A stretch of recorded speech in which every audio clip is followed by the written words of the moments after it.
Pessoal, saindo agora da CPMI, eu quero passar para vocês algo que eu vou postar mais tarde, mas que eu descobri.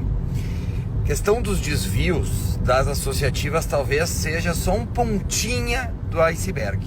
A Defensora Pública confirmou que essas entidades, que na realidade são organizações criminosas, faziam empréstimos, os empréstimos lá consignados, e muitas vezes o dinheiro sequer do empréstimo, crédito, ia para a conta do aposentado.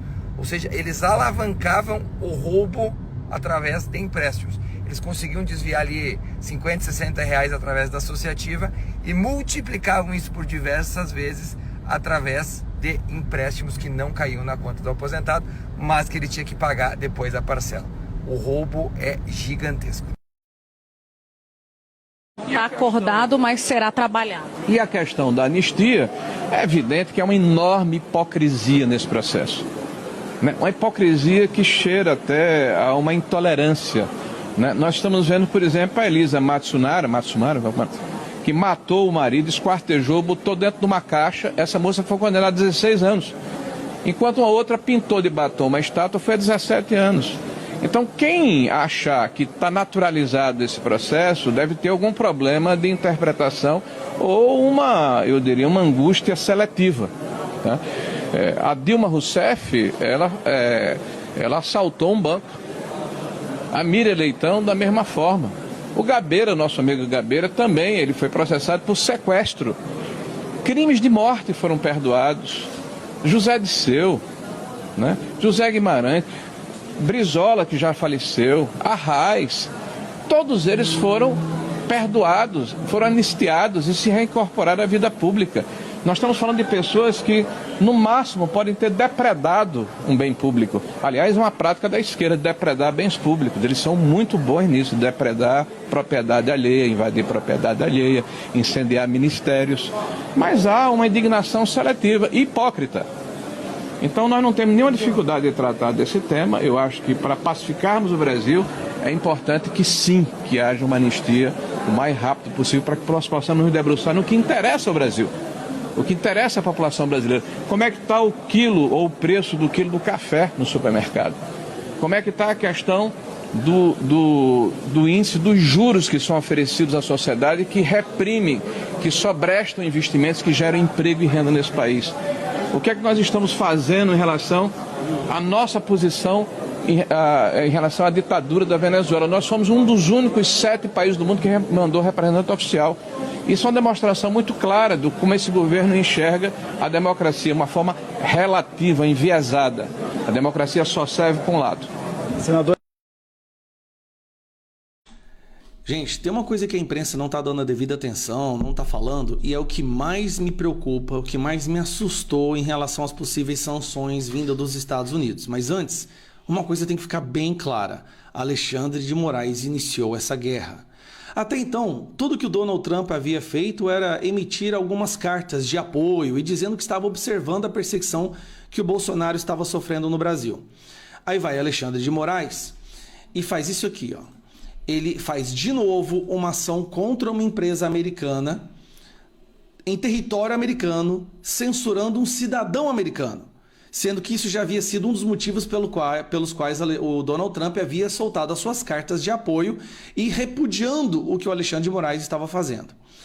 Logo depois, ele vai e manda busca e apreensão na casa do Bolsonaro, e na decisão da apreensão, ele basicamente considera os Estados Unidos como inimigos estrangeiros, dizendo que o Supremo Tribunal Federal não vai se furtar de defender a soberania contra inimigos nacionais, ou sejam nacionais ou estrangeiros. Esse trecho foi uma das coisas que mais irritou o pessoal dos Estados Unidos e o pessoal de lá. Aí começa a primeira sanção.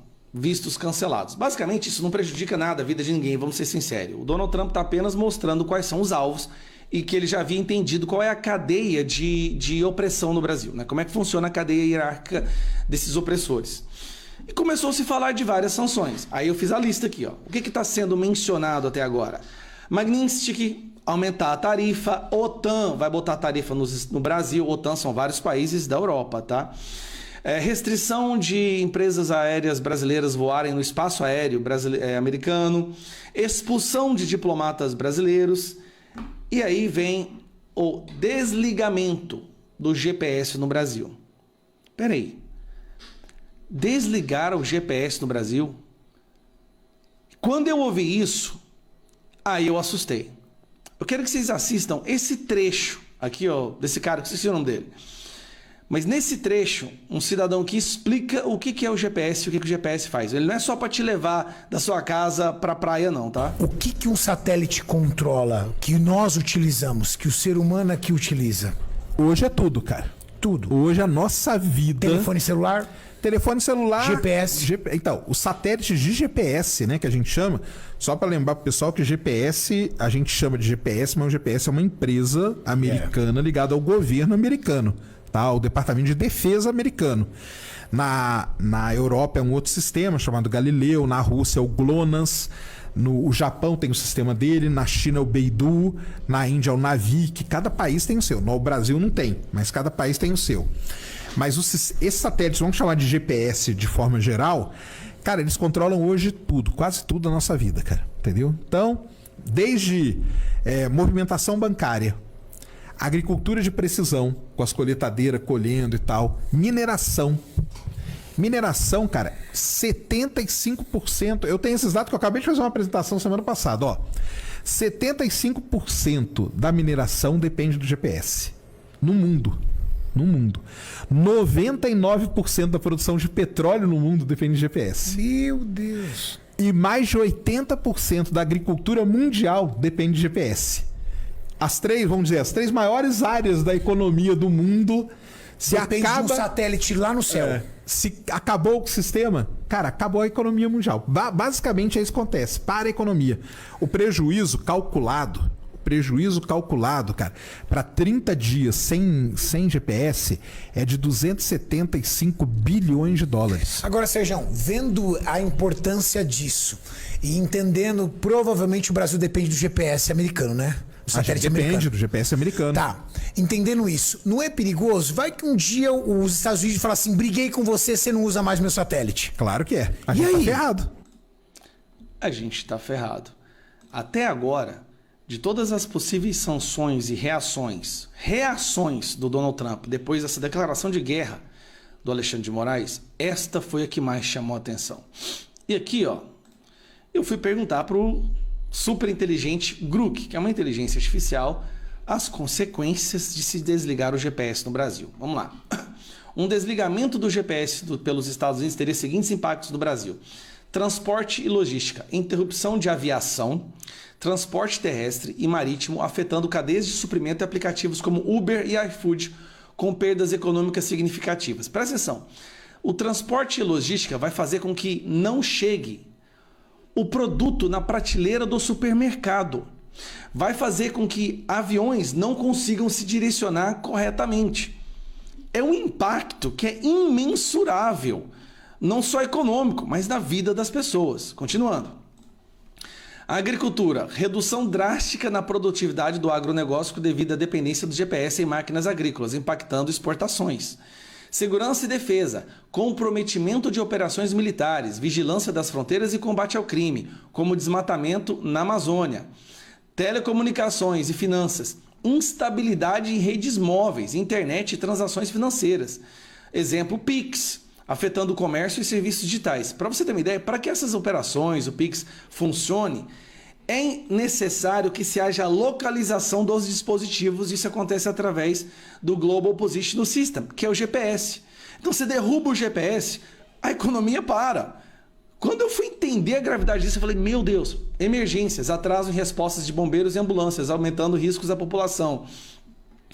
Aí tem alternativas, sistemas como Galileu, GLONASS, Beidou poderiam ser usados, mas a transição seria lenta e custosa, com novas dependências geopolíticas. A transição levaria meses. Os dispositivos todos foram programados no Brasil para usar GPS. Todo o software, todo o aparelho. Para você mudar isso, nós estamos falando de talvez anos para que haja uma transferência completa. Até lá, não sobra mais Brasil para contar a história. E aí fala, né, a solução, o Brasil estuda GPS próprio, mas a implementação levaria anos e altos investimentos. Conclusão: o desligamento causaria colapso tecnológico imediato